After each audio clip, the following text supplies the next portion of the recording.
Hello and welcome to Talking Tudors, a fortnightly podcast about the ever-fascinating Tudor dynasty. My name is Natalie Grueninger and I'll be your host and guide on this journey through 16th century England. Are you ready to step through the veil of time into the dazzling and dangerous world of the Tudor court? Without further ado, it's time to talk Tudors.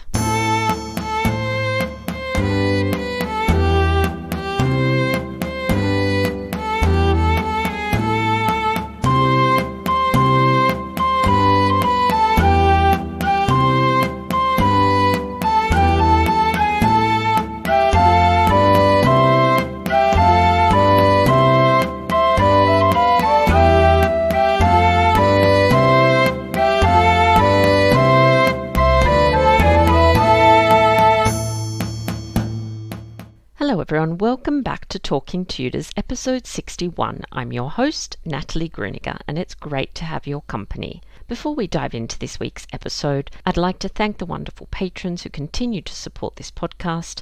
I'm so grateful for your immense generosity. If you love Talking Tudors, if you never miss an episode and would like to show your appreciation and support the work I do, just click on the Be My Patron on Podbean badge on the homepage of my website, www.onthetudortrail.com, or click the Be a Patron button on the Podbean app. Join the Talking Tudors patron family and you'll be automatically entered into our patron-only monthly giveaways. January's prize is a copy of The Falcon's Rise, a novel of Anne Boleyn by Natalia Richards. A huge thank you to the author for sponsoring this wonderful prize. Now, on to today's episode. I'm delighted to welcome back Dr Nicola Tallis to Talking Tudors to discuss Margaret Beaufort. Dr Tallis has a first-class BA Honours in History from Bath Spa University and an MA in Public History from Royal Holloway College, University of London. She acquired her doctorate from the University of Winchester, where her thesis investigated the jewellery collections of the Queens of England between 1445 and 1548. Nicola has worked as a historical researcher and a curator and currently lectures at the University of Winchester. Nicola's debut book, Crown of Blood, The Deadly Inheritance of Lady Jane Grey, was published in November 2016 and is the result of 5 years of research on the Grey family. Elizabeth's Rival, The Tumultuous Tale of Lettice Knowles, Countess of Leicester, was published in 2017. An Uncrowned Queen, The Fateful Life of Margaret Beaufort, Tudor Matriarch, was published in 2019. My conversation with Nicola straight after this short musical break, courtesy of guitarist Jon Sayles.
Welcome back to Talking Tudors, Nicola. How are you? I'm great. Thank you so much for having me, Natalie. Oh, it's so lovely to have you back. Now, since our last chat, which was actually in December 2018, I can't believe how fast time's flown.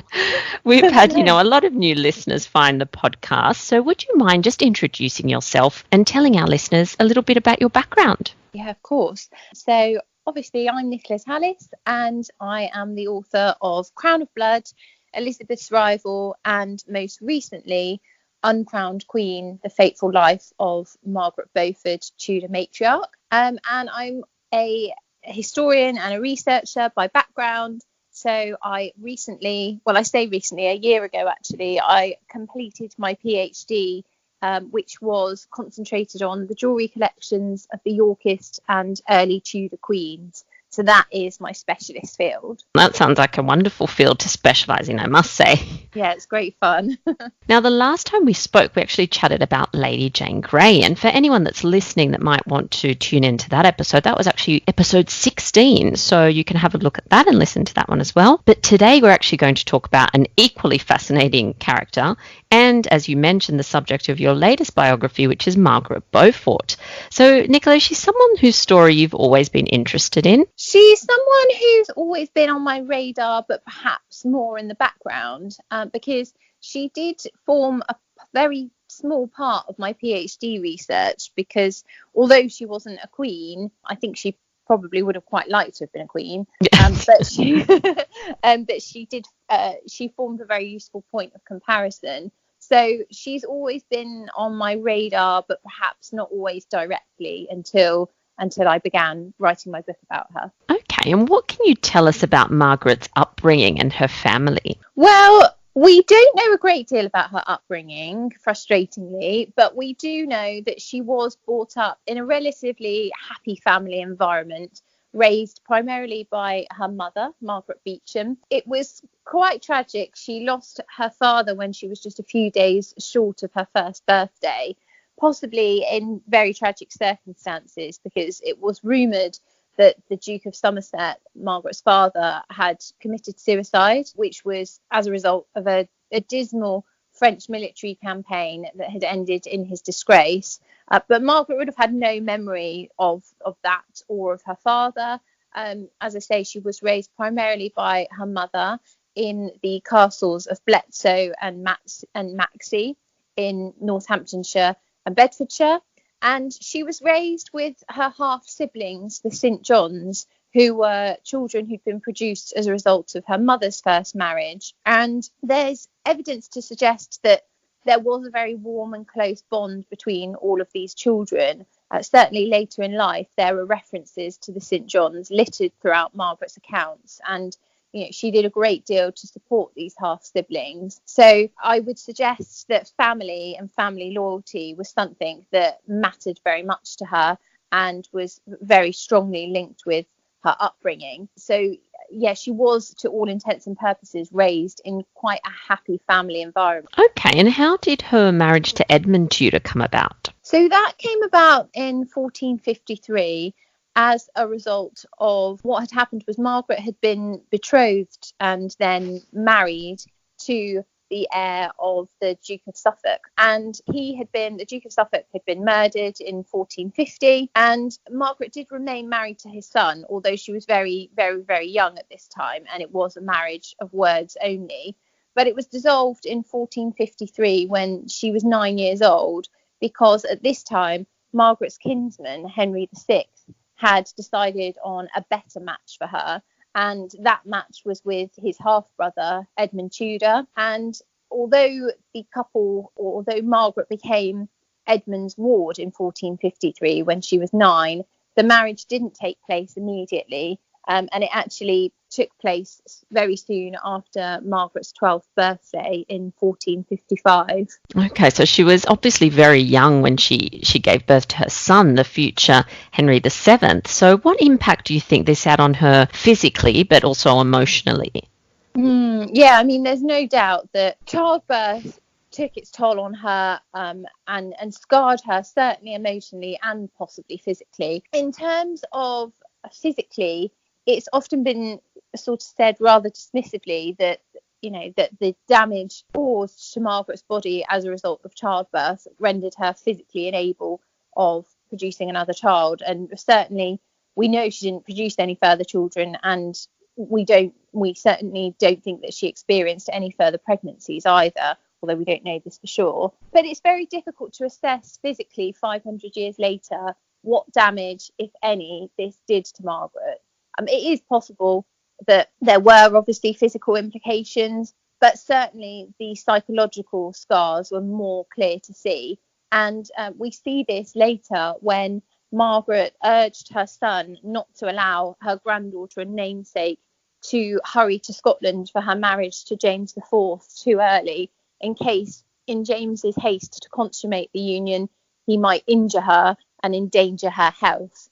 And it's very obvious that Margaret was speaking from her own personal experience here. And, you know, there is also evidence to suggest that she loathed sex.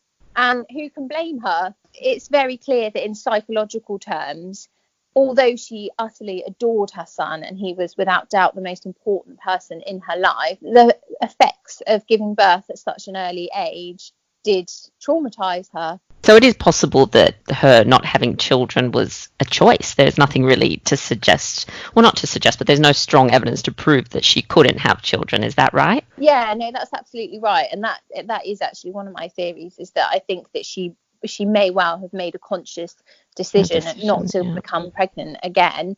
And, you know, and there, again, we will never know for certain, but there are hints that this is possibly the case. And we know that when she took her third husband, Henry Stafford, that he was an older man again. And, you know, he was also in ill health at certain times throughout his life. And I can't help but wonder if perhaps this again was something that Margaret was aware of before she married him, and that this kind of helps to enforce her decision that choosing him, it might mean that she wouldn't have to have any more children. Now, Margaret's life played out obviously against the backdrop of what we now call the Wars of the Roses, the dynastic struggles between the houses of Lancaster and York. So where did Margaret's allegiances lie? Her allegiances lay very firmly with the House of Lancaster. So as I mentioned, Henry VI was her kinsman, and her family were wholeheartedly loyal to him. And, you know, Margaret would retain this loyalty to Henry for the rest of her life. But she understood the need to be pragmatic and to bend the knee, if you like, to another royal house when she had to. And she, as soon as her son was born, there wasn't just Margaret to consider anymore. She had Henry's interests also, and his future, and that came above all else. And for this reason, Margaret was fully prepared to ingratiate herself with Edward IV and the Yorkists, and we see her doing this continually, but more prominently, I suppose, during the latter part of Edward IV's reign. It was very difficult for her, though, because her husband, Henry Stafford, had fought for Henry VI at the Battle of Towton, and fortunately for Stafford, he was pardoned by Edward IV. And from that point onwards, he seemed to change his allegiance from Lancaster to York. And although Margaret, you know, was politically astute enough to recognise that Edward IV was now the king and was a stronger king, I think this still must have been quite difficult for her to swallow, given her own, you know, very strong ties and roots to her family. Absolutely, and I imagine she would have always kind of been on their radar as someone who could possibly cause some issues. Yeah, and that is evident, particularly when Edward IV first came to the throne, that he didn't trust her at all. And, you know, so Margaret did have to work doubly hard later on to try and gain his trust. So considering that there must have been obviously a little bit of tension there in that relationship, what role did she actually play at the Yorkist court during Henry's exile? Well, it all came about when her husband Henry Stafford died in October 1471, possibly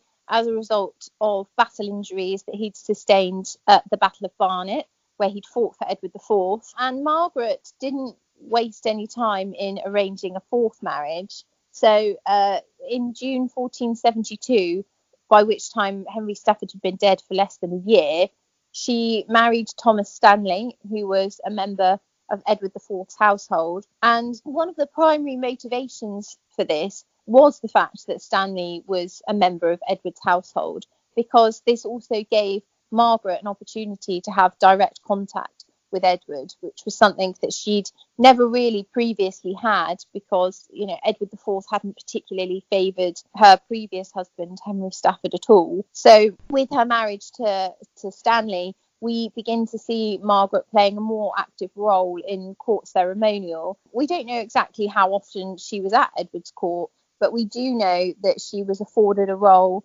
in the reburial of Edward's father and brother, the Duke of York and the Earl of Rutland, in 1476. And we know also that she was given the honour of carrying Princess Bridget, the king's youngest daughter, to her christening at Eltham in 1480.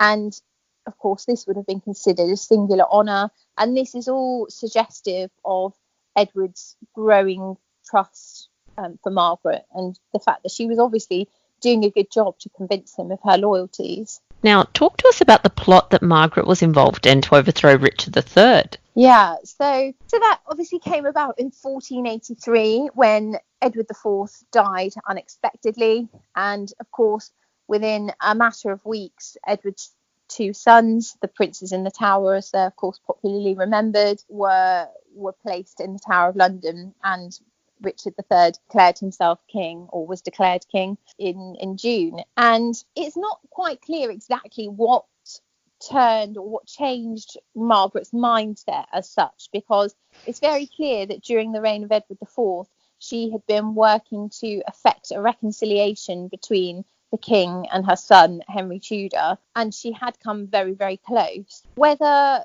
she sensed a change in Richard's attitude towards Henry that was, you know, different from the conciliatory approach adopted by Edward IV, we don't quite know. But whatever the reason, Margaret's thoughts soon turned to plotting against Richard, and her plan was for Henry Tudor to marry Elizabeth of York, who many people considered to be the true heir to the throne following the disappearance of the princes in the Tower.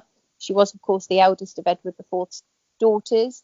And for Henry then to wear the crown once worn by his Lancastrian forebears and become King of England. And it was in this vein that she began plotting against Richard and enlisted the support of the Duke of Buckingham, who had been Richard's very close ally, but for some reason had become disaffected from Richard.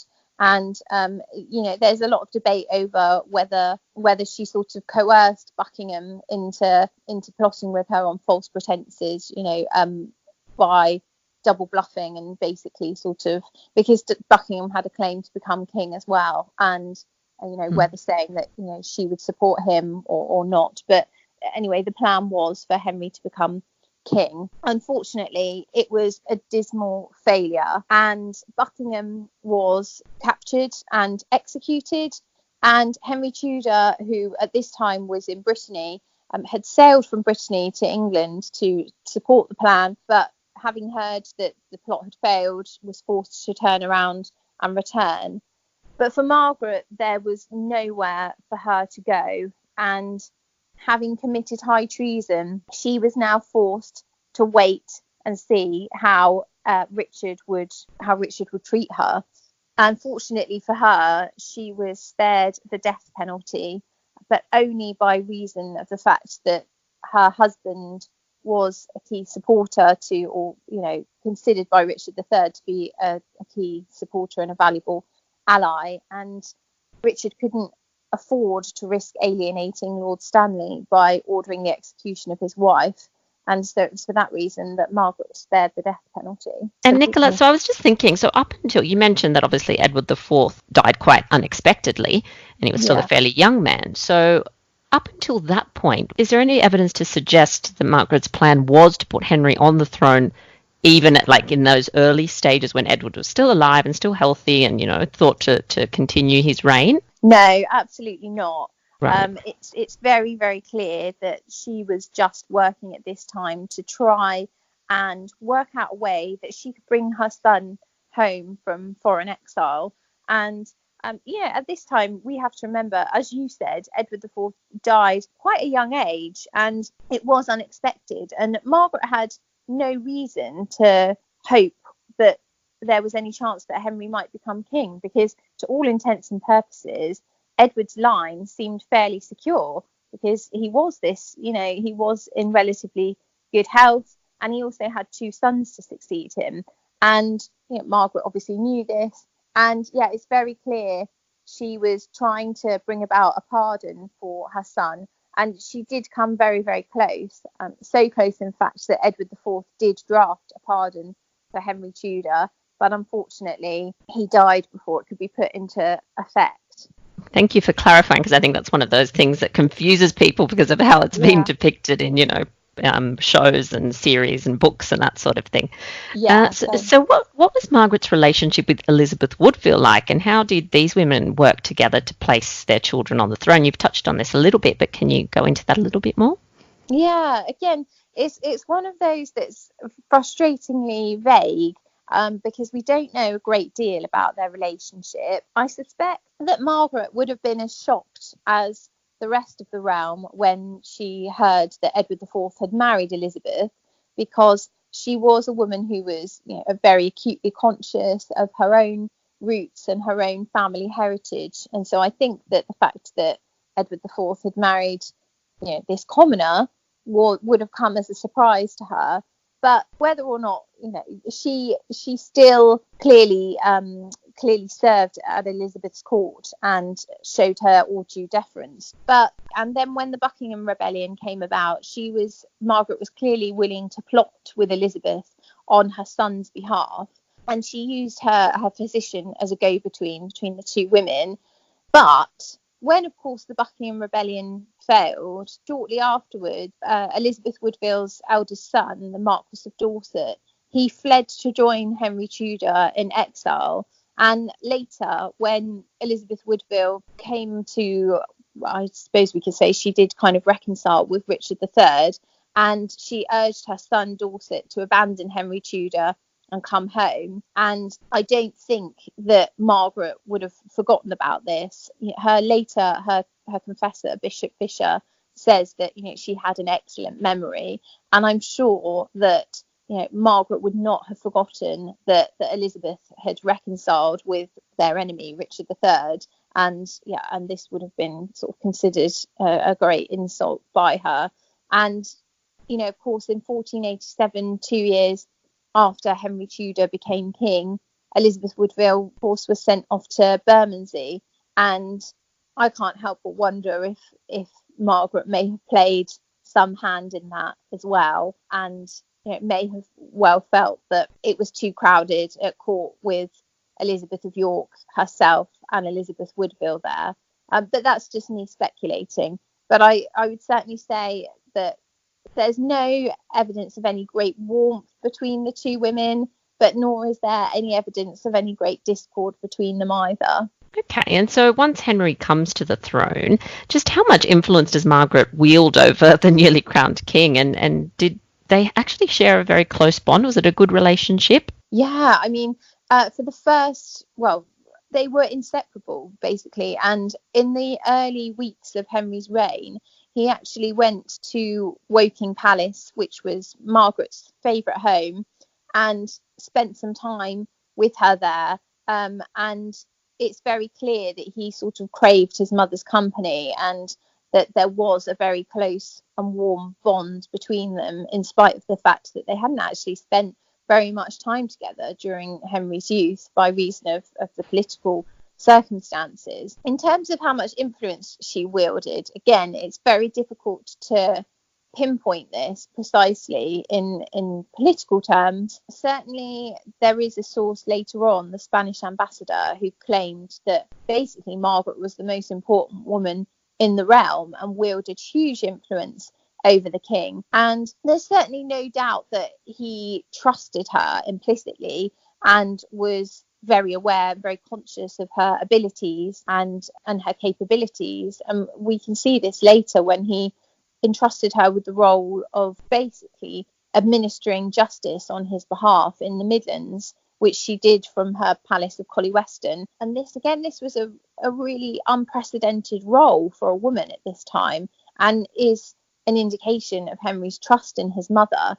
But certainly for the early part of his reign, mother and son were almost inseparable, and Margaret was a constant presence at Henry's court. There were apartments set aside in each of the royal palaces for her use, and they were always close to those of Henry. And sometimes the mother and son even had an interjoining chamber so that they could, access one another very easily.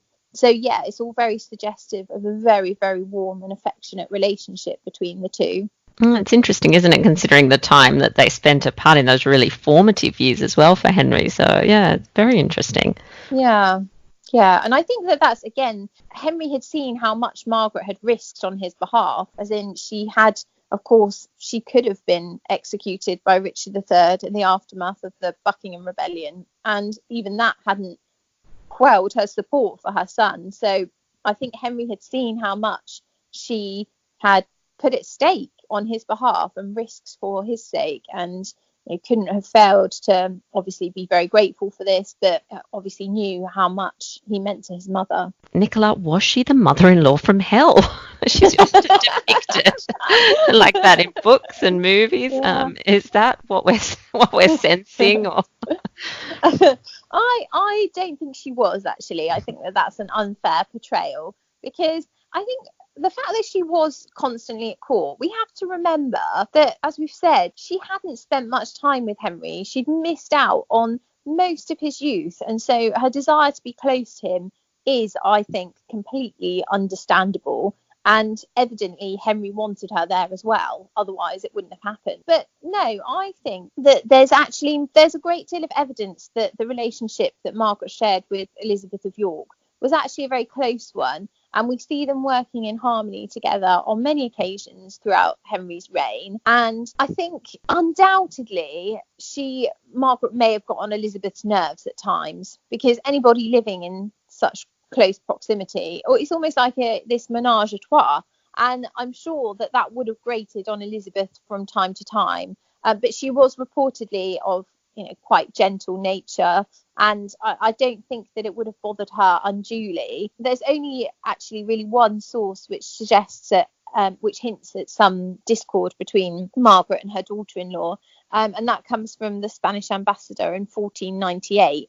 But actually all other evidence suggests that they actually got along together rather well, and I think that predominantly this would have been the case, and that had there been any true cracks in their relationship, then we'd have heard more about it from contemporary reports. So Margaret obviously brought with her a great deal of wisdom and a great deal of experience from her time at the Lancastrian court, the Yorkist courts. How did Margaret actually influence the development of royal etiquette and protocol at the Tudor court? So there is, and I am going to say that it's a bit of a myth. There's been this long-standing belief that she was responsible for the creation of the household ordinances that were brought in.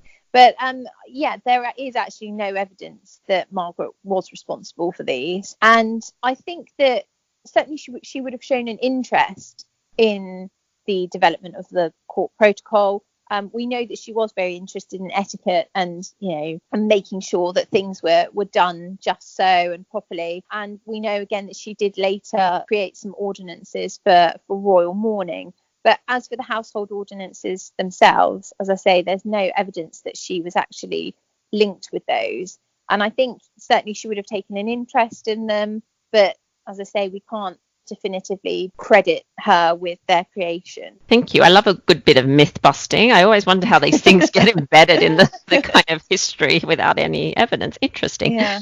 All right. Yeah. So what do you think in the end Nicola fueled that sheer determination and ambition that obviously her son greatly admired, as you've already said, and eventually she had that determination to found a dynasty. So was it her religious side? Was it a bit of vanity? What was it that fueled that, do you think?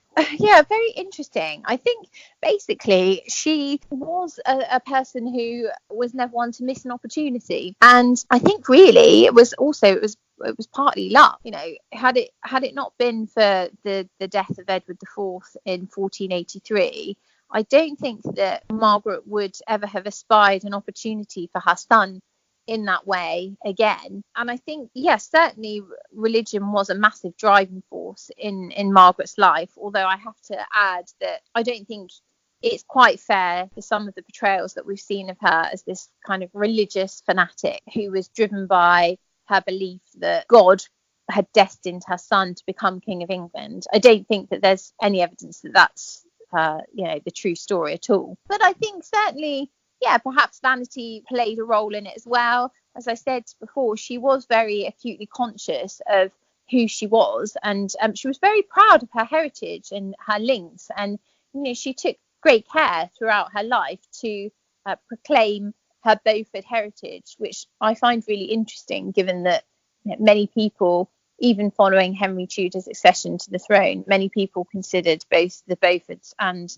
the Tudors to be bastards and illegitimate stock. So it's very interesting, I think, that Margaret kind of went against the grain here and was very proud to emphasize these connections in her life and wasn't ashamed of them, I suppose. So I think there's a combination of things. I think there's luck to consider, probably a bit of vanity and a bit of pride as well, and certainly religion was a very important part of Margaret's life too. And as you've already said, that in novels and on the screen she's often portrayed as this kind of not devout but like a fanatic, a religious fanatic, and also quite negatively a little bit dry, not a very interesting character. Tell us a little bit about the woman who emerged from your research. Well, she certainly wasn't dry. That's good. I didn't imagine she was. But I have to admit, that was something that I struggled with when I first came to approach this project, because I had this perception of her as being quite dry as well. And so I thought, how am I gonna make this woman come to life? And as it happened, I didn't need to do anything because it was all there in front of me. And when we study Margaret's account books, and we're very fortunate that there's quite a complete set of them that survives from Henry VII's time as king through to Margaret's death. And it's really, really very fascinating, because this picture emerges of a woman who, yes, she was pious, yes, she was devout, but she was also able to combine this with her ability to have a good time. And we see so many glimpses of this in her accounts. So we know that she had two fools, one who was named Skip and another who was rather sadly named Reginald the Idiot. And there are loads of payments for these fools throughout her accounts where, she was paying for Skip's clothes, she would pay for them to be washed, she'd pay for his special high-heeled shoes. So we see payments for them. And we also see payments on one occasion for a man who was sent to deputise for her on a pilgrimage whilst she played cards. Again, that's sort of a different side to her character, I guess. But she did absolutely love cards, and she loved chess. She was often known to place bets on the results of games of chess. She loved to be entertained by, for example, we see another payment to some Spaniards who danced the Morris, and for a child who sang a song for her. This is definitely a woman who liked to enjoy life, and she also really loved the finer things in life. So again, we see lots of payments for both red and white wine, and also for fashion. She is she's always portrayed in her portraits wearing black, which was a hugely expensive dye, so is an indication of her immense wealth.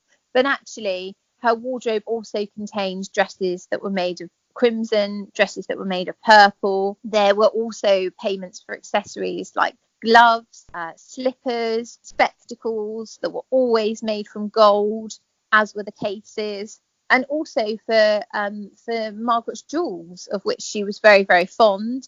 So we get this image of a woman who really enjoyed the fine things in life and who didn't always take herself too seriously. And I think that that's a really important point to take away from this, is that many aspects of Margaret's life were very, very serious, but she wasn't always like that, and she did have a sense of humour. Well, isn't that wonderful? Completely different to the kind of portrayal that I'm sure a lot of people are used to when they think of Margaret Beaufort. I'm sure fun isn't the first word that comes into their mind. So that's really fabulous. Now, Nicola, are you currently working on any new Tudor books? No, I have to say, I for the first time in quite a while, I'm not yet. It won't be long, but I'm still considering my next project at the moment, and it's quite nice to have a bit of time to sort of think about it before delving straight in. So I can promise that there will be another Tudor book, but I don't know what it's going to be yet. That's okay. We'll wait and see. We'll wait patiently and see what happens. Now, as you know, at the end of the episodes, I like to ask my guests 10 little questions just to get to know them a little bit better. Yes. So are you ready for number one? Yes. Okay. What was one of your favourite reads of 2019? Oh, I have to say I didn't read an awful lot in 2019, but I would say without doubt it was Tracy Borman's The Devil's Slave, which was brilliant. And what's something you're looking forward to this year? Something I'm looking forward to this year. Well, I'm currently planning my wedding, so I'm quite looking forward to having some time to take out and enjoy doing that. That's for sure. Well, that is very exciting. Now, do you have a signature recipe? I do, actually, and it's for spaghetti carbonara. Oh, yum. That sounds good. And what was the last film that you watched? The last film that I watched was Paddington 2. Oh, yes, that's cute, isn't it? Yeah. I just watched The Little Women, actually. So if you haven't seen that yet, I highly recommend it. Really beautiful.